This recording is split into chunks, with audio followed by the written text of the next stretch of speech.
يا طالبا سبل العلوم وقاصدا لمناهج التقوى وركب حصان أخلص لربك واصدقن طلابه فهو المجيب يا أخ الإيمان واتبع مآل ذي بدع إلى خسران وتزودن نوافلا السلام علیکم ورحمۃ اللہ وبرکاتہ۔ سوال ہے کہ داڑھی رکھنا سنت ہے یا فرض ہے، اور اس کی لمٹ کتنی رکھنی چاہیے؟ وعلیکم السلام ورحمۃ اللہ وبرکاتہ۔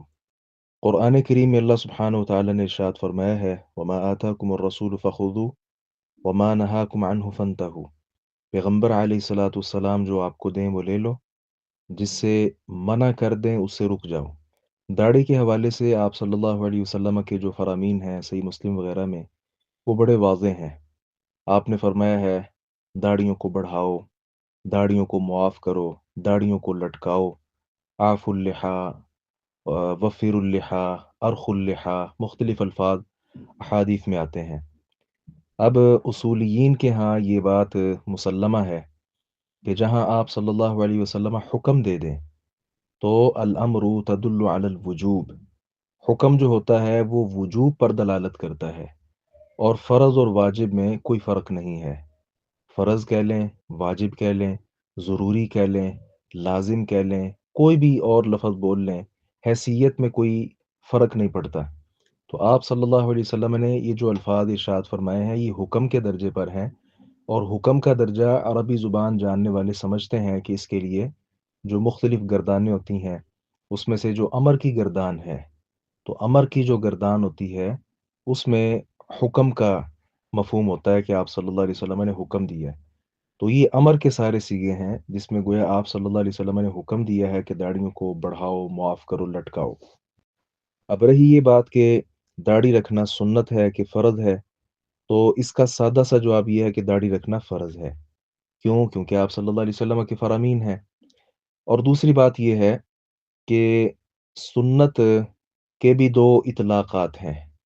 ایک ہے سنت آپ صلی اللہ علیہ وسلم کا طریقہ، اور دوسرا جو ہوگا اس کے مقابل اسے بدعت کہا جاتا ہے۔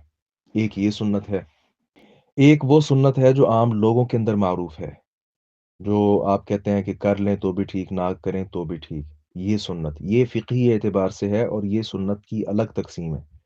تو یہاں پہلے والی اگر صورت سامنے رکھیں تو پھر کہا جا سکتا ہے کہ داڑھی نبی صلی اللہ علیہ وسلم کی سنت ہے۔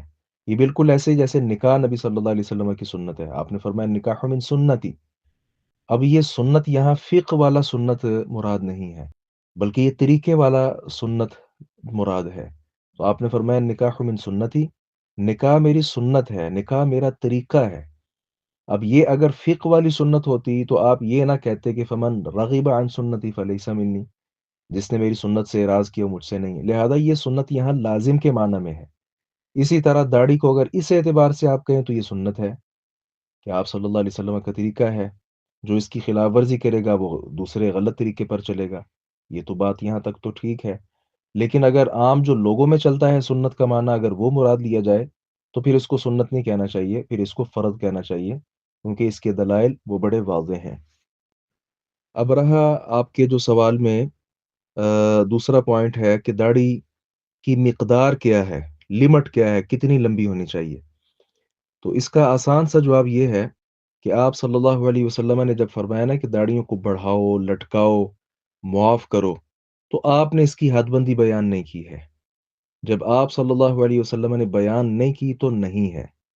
بعض لوگ کہتے ہیں کہ طول فاحش کاٹ دینی چاہیے۔ طول فاحش کا مطلب کیا ہے؟ کہ اگر داڑھی اتنی لمبی ہو جائے کہ وہ انسان کے جو مرد کے جو خاص اعضاء ہیں وہاں تک پہنچ جائے تو پھر کہتے ہیں یہ تو پھر توہین ہوتی ہے، تو کاٹ دینی چاہیے۔ یہ بات بھی غلط ہے، کیونکہ طول فاحش یہ اصطلاح لوگوں کی اپنی ہے، علماء نے خود بنائی، آپ صلی اللہ علیہ وسلم سے یہ چیز نہیں ملتی۔ اور دوسری بات یہ ہے کہ یہ جو ہے کہ اگر اتنی ہو جائے تو اس کو کاٹ دو، اس کاٹنے کی دلیل بھی کسی کے پاس کوئی نہیں ہے۔ اچھا، پھر لوگ یہ بات کیوں کرتے ہیں؟ اس لیے کرتے ہیں جی داڑھی کی توہین ہوتی ہے۔ اس کے کئی جوابات ہیں، اور وہ جوابات آپ سمجھے تو انشاءاللہ واضح ہیں کہ داڑھی جو ہے نا، اس کو عام سمجھانے کے لیے میں کہتا ہوں کہ داڑھی قرآن کا صفحہ نہیں ہے۔ دیکھیں، قرآن کا صفحہ جو ہے وہ نیچے ہم اس کو نہیں گرنے دیتے۔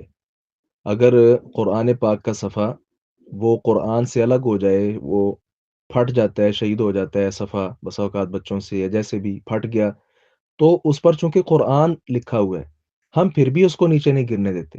اگر وہ مصحف جلد بندی جو ہے اس کے اندر صفحہ ہو تو ہم پھر بھی نہیں گرنے دیتے پورے قرآن کو بھی، کیونکہ اس کا احترام ہے۔ اور اگر اس میں سے کوئی صفحہ ایک پھٹ جائے تو اس کو بھی نیچے نہیں گرنے دیا جاتا، بلکہ اٹھایا جاتا ہے اس کو۔ تو داڑھی جو ہے وہ قرآن پاک کا صفحہ نہیں ہے۔ داڑھی انسان کے جسم کے بال ہیں، جس طرح دیگر اعضاء ہیں، اسی طرح داڑھی کا حکم بھی ہے۔ داڑھی کا احترام رکھنے کے اعتبار سے ہے، اس کی صفائی ستھرائی کرنا وغیرہ وغیرہ اس اعتبار سے ہے۔ وہ فی نفسی ہی جو بال ہیں، ان کے اندر اس طرح کی چیز نہیں ہے کوئی تقدس وغیرہ کہ اس کو ہم نیچے نہ گرنے دیں۔ ہاں دیکھیں، آپ کنگھی کرتے ہیں، سر میں کنگھی کرتے ہیں آپ، بال نیچے گر جاتے ہیں، یہی معاملہ داڑھی کا ہے۔ داڑھی کو جو لوگ کنگھی کرتے ہیں تو کنگھی کرتے وقت 3 4 10 بال نیچے گر ہی جاتے ہیں، تو کیا ان بالوں کو ہم کیا کرتے ہیں؟ سنبھال کر اونچی جگہ پہ رکھتے ہیں؟ یا وہ جس طرح باقی بال وہ گر جاتے ہیں، پاؤں کے نیچے آ رہے ہوتے ہیں، اسی طرح یہاں بھی معاملہ ہوتا ہے؟ تو یہ جسم کا حصہ ہے، یہ قرآن کا صفحہ نہیں ہے۔ تو اگر انسان کی داڑھی لمبی ہے، خاص اعضاء تک پہنچ بھی گئی ہے، نہاتے وقت وہ لگ بھی جاتی ہے وہاں پہ، تو حرج کیا ہے اس میں؟ کیا حرج ہے اس میں؟ کوئی حرج نہیں۔ اس لیے طول فحش کو کاٹنے کے حوالے سے جو علماء کی آراء ہیں، یہ بھی صحیح نہیں ہے۔ اب یہاں ایک بات وہ میں اس کی وضاحت کر دوں۔ بعض صحابہ کرام کا عمل پیش کیا جاتا ہے کہ وہ ایک مشت سے زائد جو داڑھی ہوتی تھی اس کو کاٹ دیتے تھے۔ لہذا لوگ یہ دلائل لیتے ہیں ان کا سہارا لے کر، اس بات میں کوئی شک نہیں کہ ایک صحابی رسول نہیں ہے، بلکہ دسیوں صحابہ کرام کے نام پیش کیے جا سکتے ہیں کہ جن سے داڑھی کاٹنا ثابت ہے۔ یہاں اب سمجھنے والی بات ہے وہی شروع میں جو میں نے آیت مبارکہ آپ کے گوش گزار کی ہے کہ وما آتاکم الرسول فخذوا وما نهاکم عنہ فانتہوا۔